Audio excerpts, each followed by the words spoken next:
Hello and welcome to Module 5 for ED 5840 for the spring 2026 semester. So we're going to go ahead and get started. Going to go in and share my screen. And I I'm sharing my screen. I'm using Google Chrome. I've started to use it. I had been using Firefox, but it seems to me that Google Chrome does a better job being able to go in and work in Canvas. That is the seems to be the best web browser right now for working with Canvas. I like Firefox, and hopefully they will get it updated so it will do a better job working with some of the applications that I do in education. I'm in Module 5 here. The photo I'm sharing is one from Zions National Park. I took that around the middle of February in 2023. So. So the purpose in this module continues the examination of means testing, specifically through a study of independent samples t-test and related samples t-test. While the one sample t-test allows us to test a hypothesis comparing a single group mean to that of a known or predicted population mean, the two independent sample t-test allows us to compare two independent group means, and the related samples t-test allows us to test hypotheses concerning two related sample means, such as groups. Two independent samples t-tests are used to investigate whether or not a statistical difference exists between groups. Assumptions associated with this test require that the sample was randomly selected, that the population from which the sample was drawn is normally distributed, and that the two samples are independent from each other. Like other hypothesis testing, the null hypothesis is tested through the use of the t-test procedure. Related samples, also called dependent samples, can occur through the use of a repeated measure design or a matched pair design.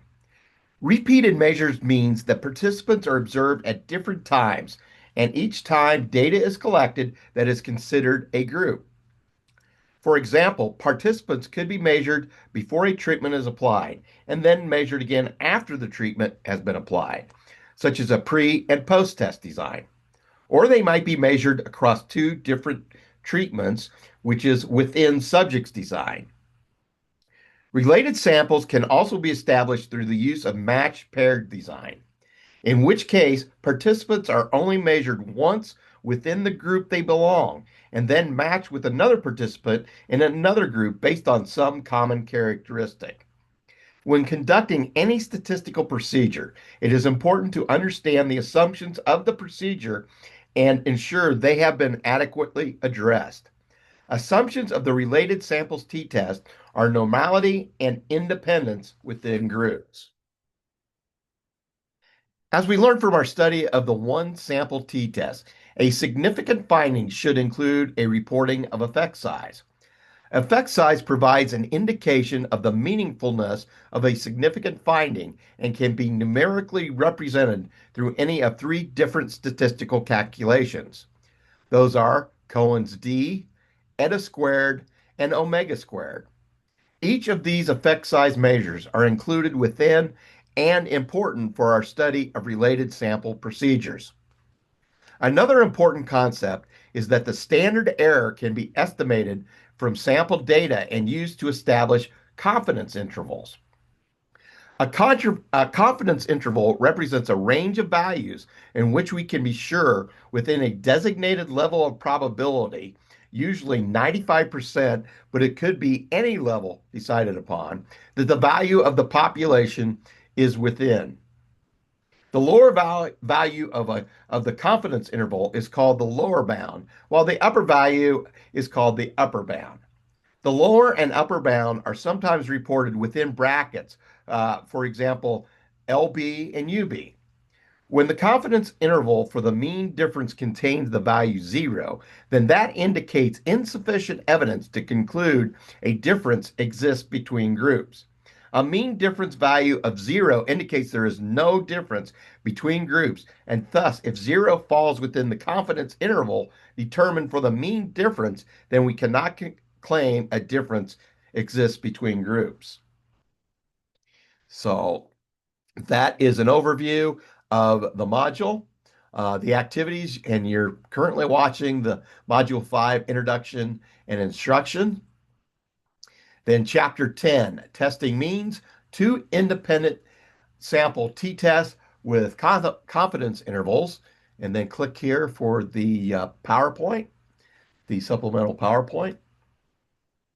Then read Chapter 11, Testing Means, and this is related samples t-tests with confidence intervals.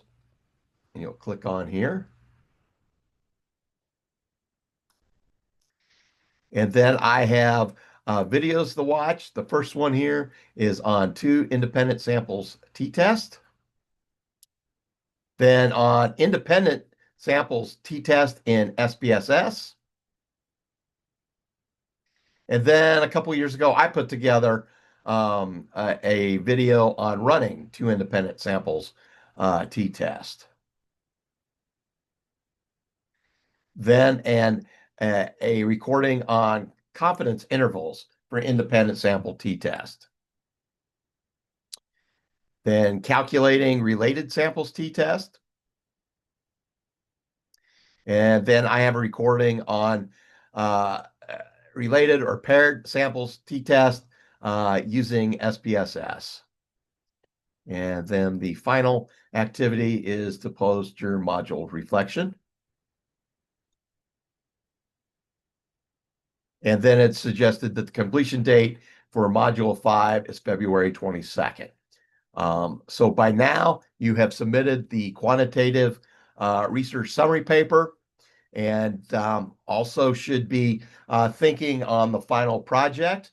If you wish to discuss the final project, if you have ideas, please let me know. Remember, there are 2 parts, and let me go to this here real quick.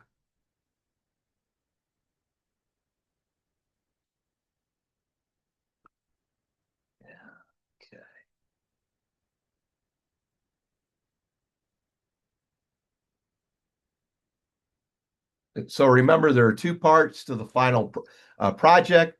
There's a draft research methodology chapter of dissertation or thesis. That is one part, and here are the instructions. And then the other part is a presentation, the 3-minute thesis type presentation.